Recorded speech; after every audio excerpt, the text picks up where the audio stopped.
po ang ating webinar na ginagawa po natin na health and wellness. Ancient time of medication. Wherein all kinds of sickness na papagaling po natin ng magic daw. Magic ni Lord. Yan po yung divine providence and promises. Gratitude po ng Diyos. Amen. Hallelujah. Magandang buhay Pilipinas. Sumasa niyo po ang ating lingkod balita na may pusong mapagkawang-gawa sa mundo ng kalusugan, kaligayahan, pag-ibig at kapayapaan at kasayahan. Ito na po ang mga tao na lumagsa ngayon pong araw ng Wednesday, so 27, may bagyo pa. So sa lahat po na nakikinig po ng programa, nakita po nila ang pusong parado, mga diabetiko at aortic problem, gumagalaw po agad, asthma, at lahat po ng samot-saring mga na-stroke, arthritis, fatty liver, apto, lahat po yan ay napapagaling ng mga palingkod, mga ano po, insanity, diabetiko, lahat po ng mga spirituality ay nagagamot po yan ng inyong lingkod.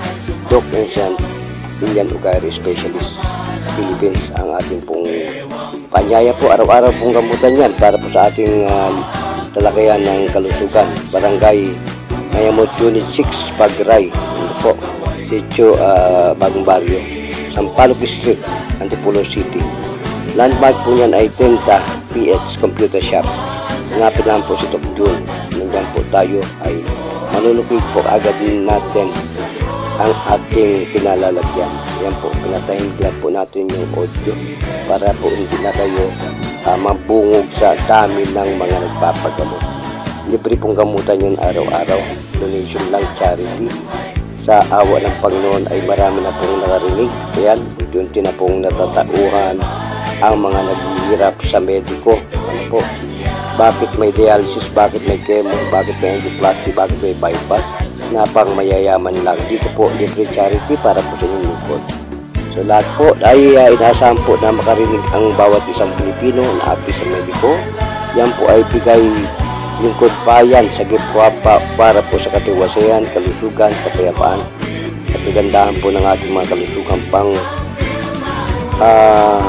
spiritual, emotional, physical, mental. Lahat po yan ay akap po natin. Gerontologist po yan ay bumabantay po at sumasaak sa lahat ng karamdaman at nagiging pong himala yan sa pangalan po ng ating Ama sa Langit.